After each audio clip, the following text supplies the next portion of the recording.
Actually நான் ஒரு வாட்டி ஒரு ஸ்டுடியோ போயிருந்தேன். ஒரு அப்பா வந்தாரு. அந்த அப்பா வந்து பொண்ணு வந்து ஆர்டிஸ்ட். ஓகே, அவங்க வந்து காமிக்கிறாரு, இந்த மாதிரி செமையா போயிருக்கு, பயங்கரமான ஆர்டிஸ்ட் என்னோட பொண்ணு அப்படின்னு சொல்லி காட்டுறாங்க. அந்த பொண்ணுக்கே தெரியாது எல்லாம் ஃபேக்குன்னு.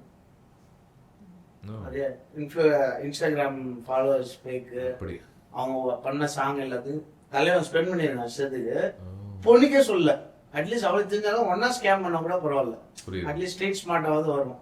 அவளுக்கு தெரியாது நல்லா இல்லைன்னு.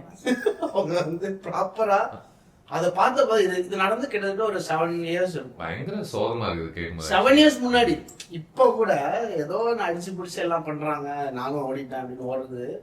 there is some sense of relatability. அப்போ வந்து this was not even a thing. அந்த பொண்ணு வந்து she was so ஆர்கானிக்கா நமக்கு ஏதோ நடக்குது அப்படின்னு ஹாப்பியான நல்ல பிள்ளை. அது ஒரு திமிர் எடுத்த ஆர்டிஸ்ட், நாங்களாம் பயங்கரம் அப்படின்னு அதுவும் இல்லை, நல்ல பிள்ளை, காலி. அப்பதான் நினைச்சேன் இந்த ஸ்பேஸ்க்கு மட்டும் நம்ம பசங்க மட்டும் இல்லை, நம்ம ஒர்க் பண்ற ஆர்டிஸ்ட், நம்ம நிறைய பேர் மென்டர் பண்ணுவோம், அவங்க கிட்ட ஃபர்ஸ்டே சொல்லணும், இன்னுமே அதாம கூட இருக்கும். there is no pressure for you to perform well analytically. அந்த சாங் இவ்வளவு வியூஸ் ஒரு நாளைக்கு, அது அப்படி ஒரு ப்ரெஷர் யாருமே போடலையே.